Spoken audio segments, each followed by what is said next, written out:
산불로 인해서 많은 우리의 동족들이 고통을 겪고 있습니다.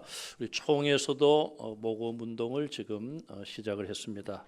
우리 교회에서 4월 마지막 주일쯤에 특별 헌금을 해서 총회로 보내서 예배당이 불타고 또 어려움을 겪은 곳에 도움을 주도록 그렇게 하겠습니다.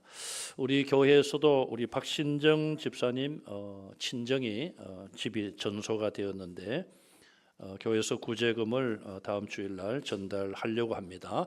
여러분 또 기관이나 또 개인적으로 도우실 분들은 도우시고 혹시 개인적으로 또 참여하실 분들은 여러분들 성금을 또 주시면은 우리 교육자들에게 주시면은 다음 주일날 교회 구제금과 함께 전달을 하도록 그렇게 하겠습니다. 슬픔과 또 어려움을 겪고 있는 우리 이웃들을 위해서 여러분들이 기도 많이 해주시기를 바랍니다. 우리가 지난 12주 동안 야곱에 대한 우리가 말씀을 함께 나누었습니다. 야곱이 130세가 되어서 애굽으로 이민을 갔고 바로왕 앞에서 바로왕이 나이를 묻자 나의 나그네의 세월이 130년 되었습니다. 내 나이가 얼마 못 되니? 굉장히 많은데 얼마 못 된다. 성경에 보면은 969세가 최장수로 나와 있죠. 얼마 못 되니 우리 조상의 나그네의 길의 연조에 미치지 못하나 험악한 세월을 보냈나이다. 130년을 살면서 아들을 12명 두고 많은 재산을 하나님이 복으로 주셨지만 야곱은 험악한 세월을 보냈습니다. 그런 고백을 했죠. 그리고 그가 이민 가서 애굽에서 아들 요셉, 국무총리로 있었던 아들 요셉 덕분에 마지막 17년 동안 비교적 평안한 생활을 했고 또 마지막까지 정신이 맑아서 성령의 감동을 받고 12아들의 장래에 대하여 예언하며 축복한 이후에 조상들이 간 길을 그도 갔습니다. 성경에 보면은 야곱보다 믿음이 훌륭한 사람들이 많이 나옵니다. 그러나 저는 야곱이 매우 친근합니다. 여러분들은 어떻습니까? 야곱이 그 거짓말도 잘하고 계산적이고 하나님을 믿었다가 의심했다가 그런 야곱을 왜 친근감이 간다고 합니까? 첫 번째 이유는 야곱의 연약한 모습 속에서 저의 모습을 발견하기 때문에 그렇습니다. 두 번째는 연약하고 부족함에도 불구하고 하나님께서 야곱에게 크신 은혜를 베풀어 주셨기 때문에 저와 여러분들도 부족하지만은 지금까지 하나님의 은혜 가운데 살아왔기 때문에 우리는 야곱에게서 친근감을 느낀다고 볼 수가 있을 것입니다. 이제 우리는 창세기의 후반부를 빛낸 야곱의 11번째 아들, 끝에서 두 번째이지만은 우리가 앞에서 본 것처럼 장자의 명분, 야곱의 12아들 중에 장자의 명분을 받은 11번째 아들 요셉에 대한 삶을 생각하고 하나님이 주시는 교훈을 발견하고자 합니다. 요셉은 일찍부터 장차 오실 메시아의 모습을 우리에게 미리 예고한다. 그렇게 볼 수가 있습니다. 창세기 37장에서 마지막 장까지 요셉에 대한 많은 내용들이 담겨져 있습니다. 특히 오늘 본문 속에서 요셉은 장차 오실 메시아를 예표하고 있음을 보게 됩니다. 첫 번째는 이름의 의미에서 요셉은 예수님의 예표입니다. 요셉이란 이름의 뜻은 더한다는 것입니다. 플러스, 우리 주변에도 마트 이름이 플러스가 있습니다. 여러분들이 마트를 가시면은 눈에 가장 띄는 게 뭡니까? 1 플러스 1. 하나는 공짜니까 같은 값이면은 1 플러스 1. 이 요셉이란 이름은 요셉을 낳은 어머니 라헬이죠. 라헬이 그렇게도 사모하던, 그렇게도 원했던 아들을 드디어 낳고 그것에 만족을 하지 않고 하나님이 내게 또 다른 아들을 더하여 주실 것이다, 그런 소망을 가지고 지은 이름이 바로 요셉이라는 이름이에요. 제가 야곱의 12명의 아들들이 태어났을 때의 이름을 누가 지었는가 성경에 다 나오죠. 제가 한 번 더 확인해 봤어요. 12아들 모두 다 어머니가 지었더라고요. 그런 걸 보면 참 이스라엘의 그 옛날 고대 사회는 모계 사회였다. 남자는 아들 이름도 짓지 못하는 그런 처지에 있었다. 우리나라는 정반대죠. 어떤 가정은 할아버지가 짓고 또 어떤 가정은 아버지가 지었는데 요즘은 이제 부모가 함께 이름을 짓는 경우들이 있는 것 같습니다. 자, 어머니들이 다 아들 이름들을 지었어요. 막내 베냐민은 라헬이 아들을 낳고 죽어가면서 베놈이라고 이름을 붙였는데 나중에는 야곱이 그를 베냐민으로 이름을 고쳤어요. 나머지 11명은 모두가 다 어머니가 지은 이름을 그대로 쓰고 있습니다. 또 첩이 낳은 아들들이 있는데 그런 경우는 그 첩이 섬겼던 레아와 라헬, 그 본부인들이 이름을 다 지어준 것을 보게 됩니다. 요셉이라는 이름이 더한다는 것이라고 말씀을 드렸습니다. 요셉은 더하는 삶을 살았습니다. 이 요셉의 형들은 빼는 삶을 살았어요. 자기 동생을 자기의 가족에서 빼버렸습니다. 또 그들은 희위 남자들을 다 죽여버렸습니다. 동생 요셉이 짐승에 의하여 죽었다고 거짓말을 아버지한테 하여 아버지의 마음속에 있는 기쁨을 빼버렸습니다. 그러나 예수님은 우리 이 땅에 오셔서 우리에게 더하는 삶을 보여주셨어요. 저는 예수님을 요셉과 같이 더한다, 그거보다는 예수님의 삶은 곱하기의 삶이다, 그렇게 말하고 싶습니다. 병든 자에게 병을 제거하심으로 건강을 더해 주셨습니다. 귀신 들린 자에게 귀신을 제거하심으로 평안을 더해 주셨고, 굶주린 자에게 먹을 양식을 더하여 주셨습니다.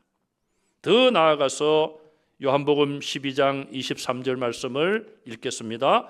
한 알의 밀이 땅에 떨어져 죽지 아니하면 한 알 그대로 있고 죽으면 많은 열매를 맺느니라. 아멘. 마지막에는 예수님이 십자가에서 죄 없는 거룩한 자기 몸을 죽임으로써 많은 죄인들을 구원하는 영생의 열매를 거두게 하신 것입니다. 또 요셉의 다른 이름은 사브납바네아라는 이름입니다. 창세기 41장 45절에 보시면 바로 왕이 요셉에게 준 새로운 이름이에요. 사브납바네아, 이 말의 뜻은 비밀을 드러내는 자, 그런 뜻입니다. 요셉은 일생을 통하여 하나님의 비밀을 드러냈습니다. 또 자기 꿈과 특히 바로 왕의 꿈을 해석함으로써 장래에 있을 비밀을 드러냈습니다. 예수님은 어떠했습니까? 시몬이 아기 예수님을 만나고 장래에 대하여 이렇게 예고합니다. 누가복음 2장 35절을 읽습니다. 여러 사람의 마음의 생각을 드러내려 함이니라. 아멘. 예수님께서 사람들의 생각을 드러내신다, 그렇게 예고를 했습니다. 예수님은 하나님을 본 적이 없는 이스라엘 백성들에게 말씀이 육신이 되어 그들 가운데 거하심으로 하나님을 드러내 보여주셨습니다. 장래의 비밀을 드러내시며 가르쳐 주셨습니다. 성도들은 성령의 도우심을 받아 현실을 잘 분별하고 미래를 준비해야 됩니다. 영적인 분별을 통하여 아직 어두움 속에 빠져 있는 사람들에게 하나님의 비밀, 천국의 비밀을 전하고 드러내는 성도들이 되시기를 간절히 바랍니다. 다른 사람의 것을 축내는 것이 아니라 다른 사람에게 도와주고 더해주는 요셉과 같은 삶을 살아가시기를 간절히 바랍니다. 두 번째로, 요셉은 목자로서 양을 쳤고 예수님은 선한 목자로서 우리를 위하여 생명을 주셨어요. 요셉도 예수님도 목자라는 의미에서 닮았습니다. 2절에 보시면은 요셉은 어려서 아버지가 맡긴 양들을 쳤다고 그랬습니다. 구약 성경의 중요한 인물들은 대부분 목자 출신이 많습니다. 아벨도 목자 출신, 야곱과 요셉, 모세와 다윗도 목자 출신임을 알 수 있습니다. 물론 이스라엘의 주 산업이 목축업이었지만 농사도 지었어요. 그러나 하나님께서는 귀한 믿음의 인물들이 목자의 일을 하게 하심으로써 하나님의 목자 되심을 그들에게 가르쳐 주신 것이죠. 다윗은 시편 23편에 하나님의 목자 되심을 찬송했습니다. 예수님은 요한복음 10장에서 나는 선한 목자라, 선한 목자는 양들을 위하여 생명을 버린다고 말씀을 하셨고, 말씀하신 대로 십자가 위에서 우리를 위하여 생명을 버리셨습니다. 세 번째로, 악에 대하여 요셉도 예수님도 대항하며 증거를 했습니다. 요셉은 2절 하반절에 보시면은 형들의 잘못을 아버지 야곱에게 알렸습니다. 제가 설교한 것을 다시 검토를 해봤더니요, 3월 23일 날 제가 설교할 때에 이걸 거꾸로 제가 말씀드린 것 같아요. 형들이 요셉의 잘못을 아버지에게 고했다고 말씀을 드렸는데 그 잘못됐습니다. 바로 잡습니다. 요셉이 형들의 잘못을 아버지에게 고했습니다. 그때 제가 설교하면서 단이 그걸 주도했다고 그러는데, 단은 형들이 그 잘못한 일을 단이 맏형격으로 주도했다는 그런 내용입니다. 자, 2절 하반절에 보시면 그가 그들의 잘못을, 요셉이 형들의 잘못을, 그 말이에요. 여기 잘못을 다른 성경 해석에 보니까 악이라고 해석을 했습니다. 형들의 행한 악을 아버지에게 고한 것이죠. 이거는 형들에 대하여 아버지에게 고자질을 한 것이 아니라 진실에 대하여 아버지에게 말씀을 드림으로써 형들이 더 이상 악을 행하지 않도록 그렇게 요셉이 역할을 한 것입니다. 예수님은 어떠하셨습니까? 요한복음 7장 7절 말씀을 보겠습니다. 나를 미워하나니 이는 내가 세상의 일들을 악하다고 증언함이라. 예수님이 세상의 일들을 보시고 또 죄인들이 행하는 악한 일들을 악하다고 드러내심으로써 그들이 예수님을 미워했다는 것을 예수님은 여기서 밝히고 있습니다. 요셉도 예수님도 악에 대하여 증거하셨음을 보게 됩니다. 네 번째로, 요셉은 아버지의 사랑을 받았고 성자 하나님이신 예수님도 성부 하나님의 사랑을 받으셨습니다. 요셉은 아버지 야곱이 사랑하는 아내 라헬로부터 얻은 첫 번째 아들입니다. 또 노년에 얻은 아들이기 때문에 누구보다도 요셉을 사랑했고, 그래서 그에게 어려서부터 채색 옷을 만들어 입게 했습니다. 요셉이 짐승에게 희생되었다는 그 아들들의 거짓말이지만은 그 말을 처음에는 듣고 얼마나 이 야곱이 슬퍼합니까? 다른 아들들이 아버지를 위로했지만 그 위로를 거절하고 크게 오랫동안 슬퍼했습니다. 130세가 되어서 보통 사람 같으면 죽음을 앞두고 있는 그런 상황 속에 노구를 이끌고 내가 아들을 만나 보러 가리라, 이민을 결심하고 그 먼 길을 출발한 것도 요셉을 사랑하는 아버지의 사랑 때문이었습니다. 예수님은 어떠합니까? 세례받으신 이후에 하늘이 열리고 이는 내 사랑하는 아들이요 내 기뻐하는 자라고 하나님께서 직접 말씀을 하십니다. 높은 산에 변화되었을 때에 또 한 번 하나님의 음성이 들립니다. 제자들에게 말씀하시기를 이는 내 사랑하는 아들이요 내 기뻐하는 자니 너희는 그의 말을 들으라. 하나님 아버지께서 예수님을 사랑하신다는 것을 분명히 나타내 주셨습니다. 요한복음 10장 17절 말씀에 예수님이 하신 말씀을 읽어보겠습니다. 내가 내 목숨을 버리는 것은 그것을 내가 다시 얻기 위함이니 이로 말미암아 아버지께서 나를 사랑하시느니라. 아멘. 원래 사랑하셨지만은 예수님은 아버지 하나님의 뜻에 순종하여 하늘 보좌를 버리시고 이 땅에 오셔서 죄인들을 대신하여 십자가에 목숨을 버리셨습니다. 우리 주님은 내가 이제 목숨을 버린다.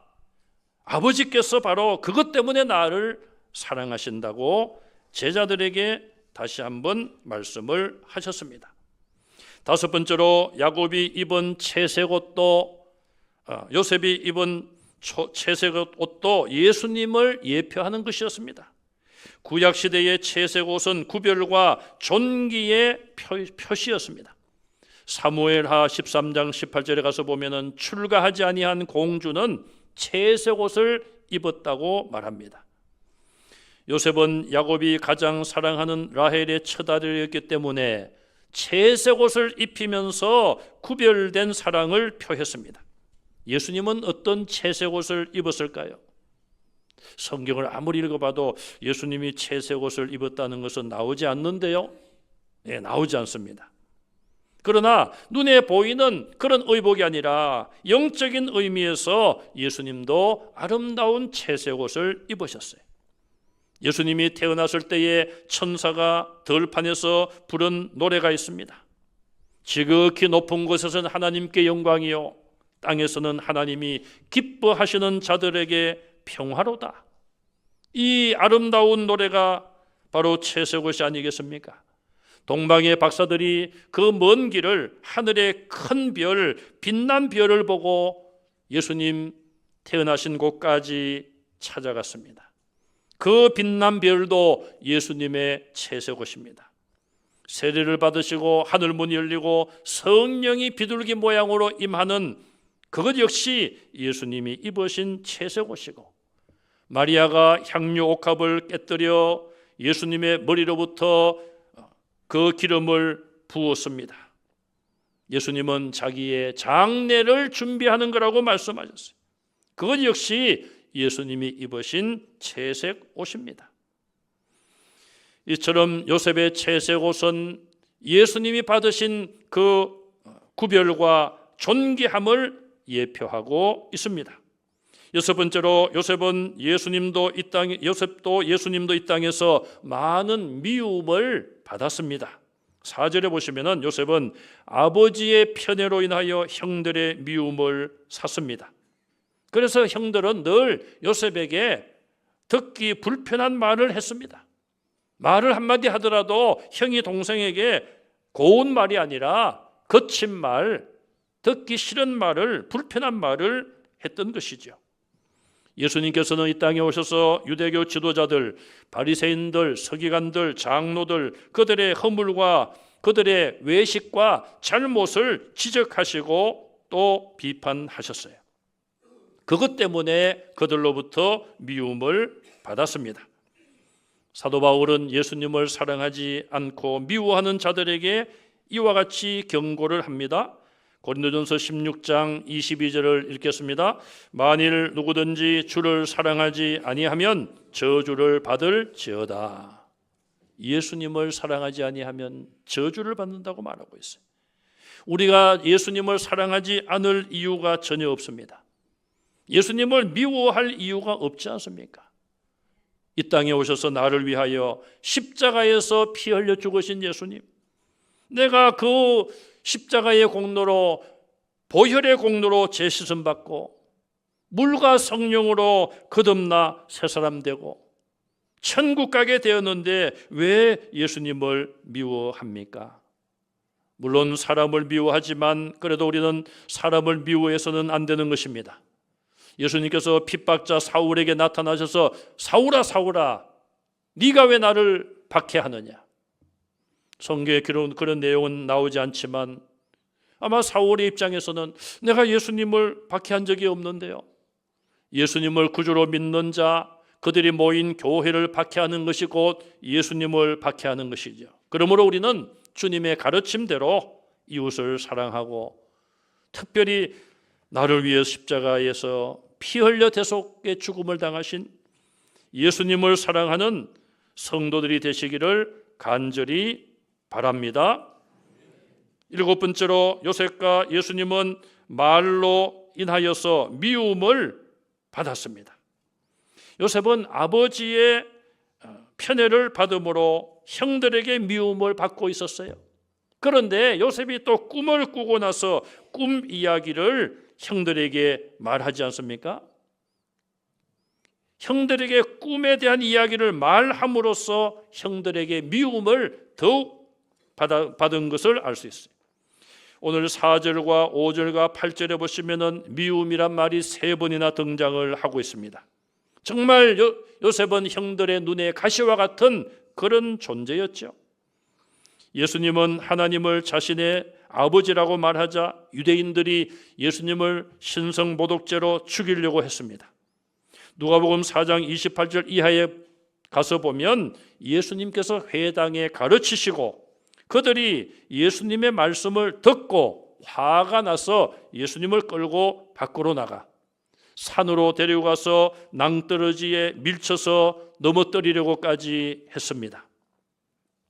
예수님이 하신 말씀을 듣고 그들이 예수님을 미워하고 죽이려고까지 미워한 것이죠. 요한복음 8장 40절에 주님은 이렇게 말씀을 합니다. 읽습니다. 지금 하나님께 들은 진리를 너희에게 말한 사람인 나를 죽이려 하는도다. 하나님이 주신 진리의 말씀을 예수님이 하셨는데 그 말을 들은 자들이 말을 한 예수님을 죽이려고 한 것입니다. 요셉도 예수님도 한 말 때문에 이렇게 미움을 받고 또 죽음의 자리까지 이런 것을 알 수가 있습니다. 여덟 번째로 요셉과 예수님께는 놀라운 미래가 약속되어 있었습니다. 요셉은 하나님께서 꿈을 주시면서 그의 미래를 약속해 주셨습니다. 형들의 곡식단이 요셉의 곡식단을 둘러서서 절하는 꿈을 꾸게 하셨습니다. 하늘의 해와 달과 11별이 요셉을 향하여 절하는 꿈을 하나님은 주셨습니다. 이 꿈을 가족들에게 말하자 형들은 요셉을 더욱 미워했지만 아버지 야곱은 마음속에 요셉의 말을 간직했습니다. 그러나 얼마 안 돼요. 그 요셉의 꿈 이야기는 곧 사라진 것처럼 여겨집니다. 그러나 20년 후에 그 꿈이 완전히 성취된 것을 볼 수가 있습니다. 이사야 선지자는 장차 오실 메시아에 대하여 우리에게서 난 한 아기는 평강의 왕이시며 다윗의 왕위를 잇고 정의와 공의로 그 나라를 보존하실 것이라고 예언을 했습니다. 또 천사 가브리엘은 마리아에게 나타나서 누가복음 1장 31절 이하에 이렇게 말을 했습니다. 읽어보겠습니다. 내가 잉태하여 아들을 낳으리니 그 이름을 예수라 하라. 주 하나님께서 그 조상 다윗의 왕위를 그에게 주시리니 영원히 야곱의 집을 왕으로 다스리실 것이며 그 나라가 무궁하리라. 아멘. 네가 아들을 낳으리니 예수라 하라. 그는 다윗의 왕위를 하나님이 그에게 주신다.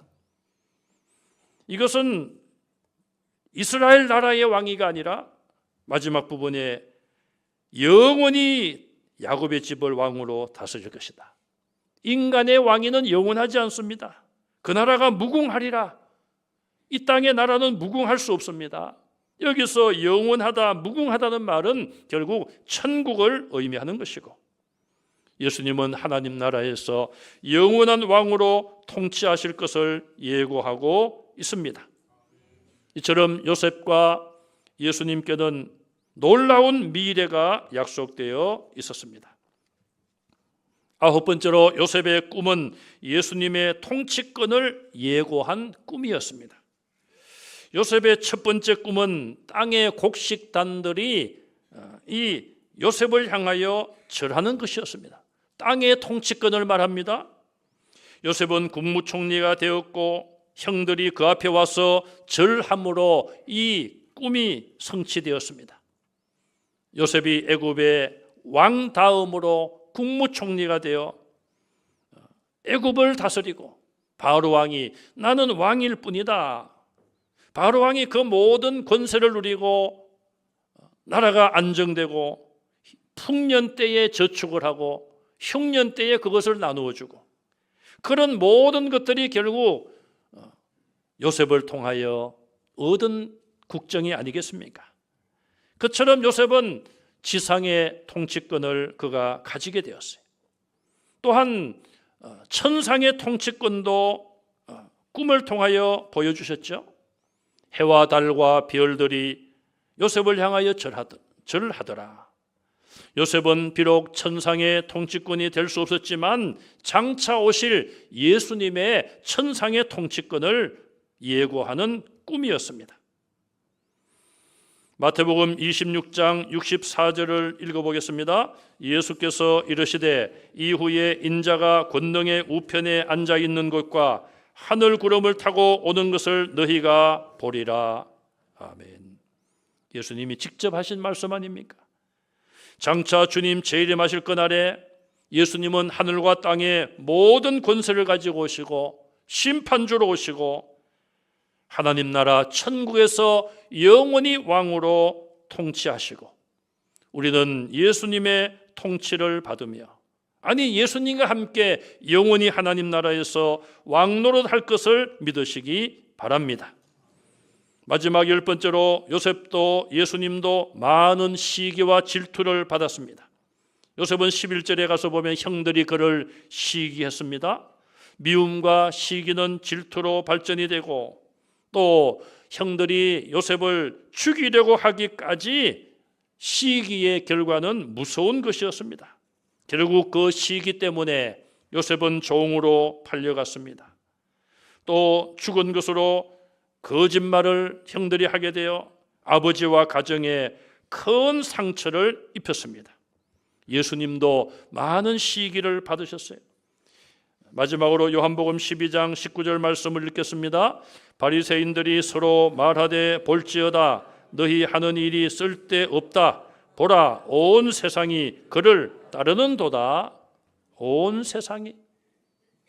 과장법이지만 바리새인들이 볼 때에 예수님의 인기가 그만큼 대단했다는 거예요. 그도 그럴 것이 예수님은 병든 자를 치료하셨습니다. 돈을 받으신 것이 아니라 하나님의 사랑으로, 하나님의 능력으로 병을 고쳐주셨습니다. 귀신 들린 자에게서 귀신을 쫓아내셨습니다. 또 굶주린 자들에게 오병이어 같은 기적을 통하여 먹이셨습니다. 하나님의 말씀을 가르치셨습니다. 그러나 그동안 유대교 지도자들은 어떤 일을 했습니까? 그들이 서로 자기들 자랑만 하고, 또 그들의 신앙의 행위는 사람들 앞에 보이기 위한 외식적인 것이 많았습니다. 시장에 사람들이 지나가는 그곳에 서서 하늘을 우러러보며 하나님, 나는 저런 세리와 같지 않음을 감사합니다. 나는 죄를 안 지음을 감사합니다. 하나님께 11조를 드립니다. 금식을 합니다. 나는 이런 선한 일도 하고 저런 선한 일도 했습니다. 여러분, 그것이 어떻게 기도입니까? 자기 자랑이죠. 기도는 그것이 아니라 하나님 앞에 무릎을 꿇고 하나님, 나는 죄인입니다. 가슴을 치며 마음을 찢으며 하는 것이 참된 기도가 아니겠습니까? 예수님께서는 바로 외식하는 자들을 책망하시고 가난한 자, 병든 자, 소외된 자, 그들을 찾아가시고 그들의 문제를 해결해 주셨으니, 바리새인들이 볼 때에 사람들이 자기들을 존중하고 자기들을 따라오는 것이 아니라 예수를 따라가니까 온 세상이 그를 따르고 있다. 그렇게 예수님을 시기하며 질투하며, 결국은 유대교 지도자들은 예수를 십자가에 못 박으라 군중들을 그렇게 동원시켜서 불법적으로 예수님을 십자가에 못 박아 죽게 했습니다. 우리는 오늘 요셉에 대하여 생각하면서 요셉이 왜 장차 오실 메시아의 그림자요 예표인지를 찾아보았습니다. 오늘 저와 여러분들은 어떤 삶을 살아야 되겠습니까? 이 세상 속에 작은 예수의 모습으로 살 수만 있다면 얼마나 그것이 하나님께서 기뻐하시는 모습이 되겠습니까? 믿는 자의 본이 되시고 각 처에서, 여러분 직장이나 학교나 사회 속에서 또 여러분들이 사시는 이웃들에게 예수 그리스도의 아름다운 향기를 발할 수 있는 성도들이 다 되시기를 주님의 이름으로 축원합니다. 아멘. 기도하겠습니다. 하나님 감사합니다. 이 땅에 주님의 복음을 전해주시고 이 땅에 주님의 교회들을 세워주신 것 감사합니다. 우리가 하나님의 부름을 받고 성도가 되어 싸우니 내가 있는 자리에서 예수님의 향기 발하게 도와 주시옵소서. 예수 그리스도의 이름을 전하고 십자가의 사랑을 전하는 성도들 되게 하여 주시옵소서. 부족하지만은 작은 예수의 모습으로 살아드림으로 하나님께 영광을 돌리게 하여 주시옵소서. 예수님 이름으로 간절히 기도하옵나이다. 아멘.